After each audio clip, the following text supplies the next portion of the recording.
السلام عليكم ورحمة الله وبركاته. ازيكم يا حبايبي؟ عاملين ايه؟ يا رب تكونوا بخير وبصحة دايما. وحشتوني كتير كتير. عايزة اقول لكم اني بقالي اسبوع غايبة عنكم، وكنت حابة اقول لكم ان الفيديو الاخير اللي نزل اللي قعدتوا تقولوا لي الف سلام عليكي يا صبوحة، شكلك اتحسدت في الفرح ولا ايه؟ لا، انا كنت عايزة اقول لكم ان الفيديو ده قديم. كان موجود عندي وكنت عايزة ان انا انزل فيديو كده واشتغل، بس كان عندي ناس لسه، والشقة عندي كانت زحمة جدا ومش عارفة ان انا اصور لكم، فرحت نزلت الفيديو ده. فانا كنت تعبانة من فترة، ولكن الحمد لله انا دلوقتي معاكم كويسة. كمان كنت عايزة اقول لكم الصراحة برضو ان الفيديو اللي قدامكم ده قبل، يعني قبل الفرح بكام يوم وقبل ما يجيني الضيوف على طول، كنت بعمل شوية حاجات في البيت وكنت بروق المطبخ وكده. وكنت المفروض ان انا اسجل وانزل لكم الفيديو، بس اصلا الفيديو ما عجبنيش خالص وما كملتوش.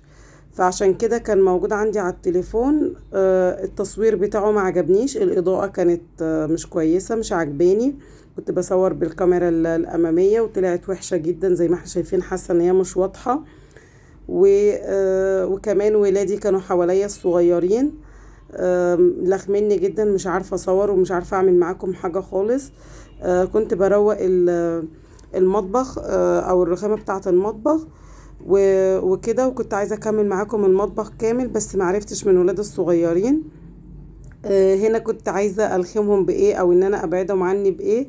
كان عندي اناناس ولقيتهم موجودين معايا، فقلت خلاص اشبطهم بقى فيه واقطع لهم اناناس كل واحد طبق كده، عشان يبعدوا عني واكمل معاكم الفيديو. المهم قبل ما نخش في تفاصيل اكتر من كده، تعالوا بقى نصلي على النبي. اللهم صل وسلم وبارك على سيدنا محمد وعلى اله وصحبه وسلم.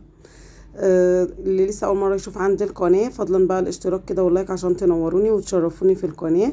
وعايزه اقول لكل متابعيني وكل اخواتي والجمهوري والاحسن ناس موجوده عندي في الدنيا دي كلها، انتوا غاليين على قلبي، وشكرا ليكم وشكرا لوجودكم، شكرا على تشجيعكم ليا. ربنا يديمكم في حياتي نعمة، اللهم امين.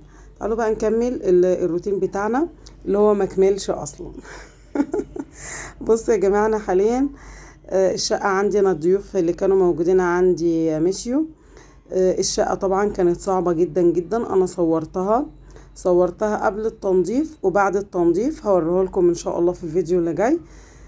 روقت كده، كنستي، روقت، رتبت، شلت الزبالة. بص بقول لهم هش. هش هش كفايه كده، مش عارفه اعمل منهم حاجه. اديت لكل واحد طبق وقلت لهم هش بقى، يعني سيبوني بقى ان انا اعمل معاكم الروتين.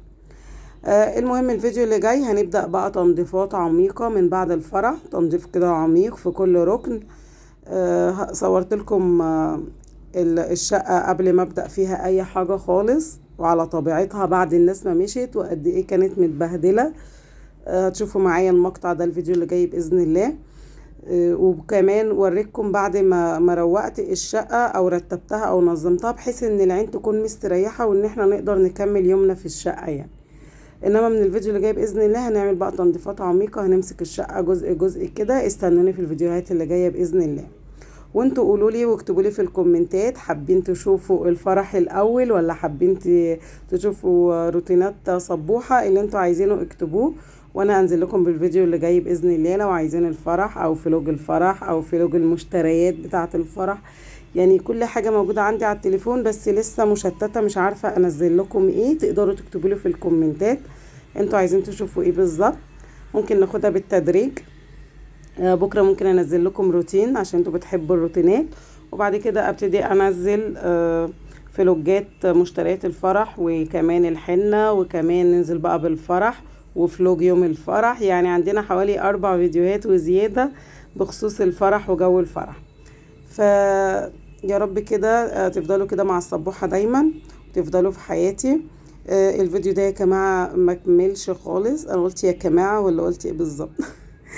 المهم يا جماعة، شفت التوضيح للتوضيح يا جماعة. المهم يا جماعة دلوقتي اني انا كنت بحاول ان انا اعمل لكم روتين في المطبخ، بس كنت ملخومة جدا جدا لان ولادي حواليا.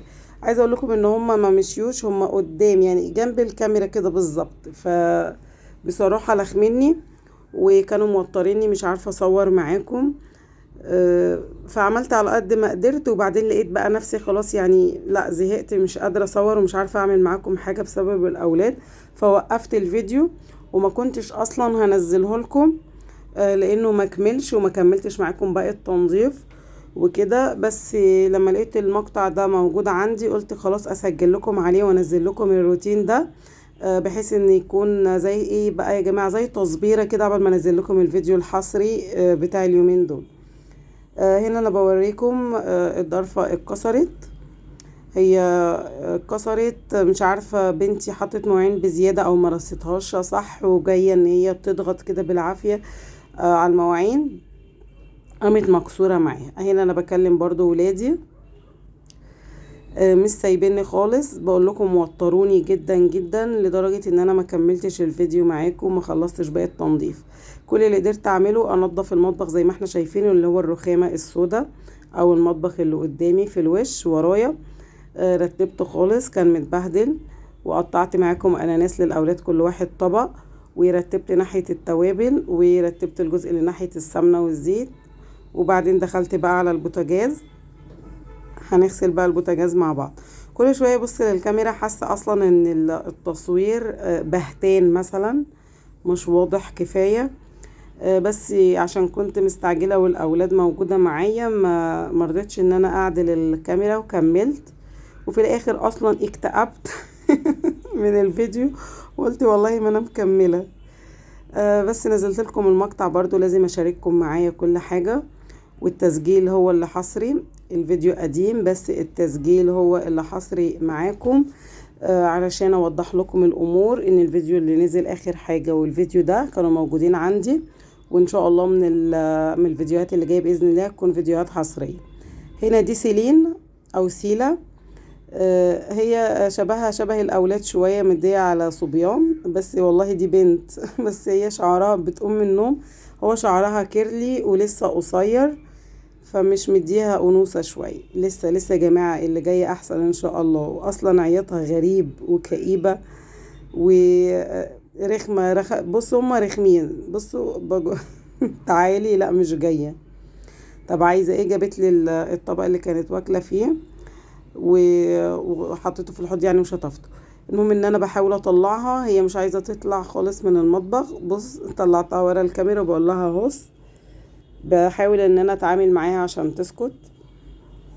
فكان الفيديو ده بصراحه رخم جدا بسبب موضوع الاولاد، واولادي الكبار في امتحانات ودروس، والفتره دي كلها من قبل الفرح لحد الفتره اللي احنا فيها دي، كل دي فتره امتحانات، والاولاد بتمتحن، وربنا معاهم يا رب، والنجاح يا رب والتوفيق للجميع باذن الله. فهنا بحاول ان انا اخلص بقى من البوتاجاز، غسلته كده وبلمعه غسيل كده من على الوش. المهم ان الوش بتاع البوتاجاز لازم يكون نظيف، كنت عامله اكل ومحضره فطار، وبغسل وش البوتاجاز عشان يبقى معايا نظيف وزي الفل. يا رب يكون الفيديو بتاع النهاردة اللي هو مكملش يكون خفيف على قلوبكم، وتكونوا يعني مش متضايقين ان الفيديو قديم، ولكن انتظروا الفيديوهات الحصرية بإذن الله. وشكرا ليكم وشكرا لوجودكم معايا، وما تنسوش تكتبوا لي في الكومنتات عايزين تشوفوا الفرح ولا روتينات. شكرا ليكم والسلام عليكم ورحمة الله وبركاته.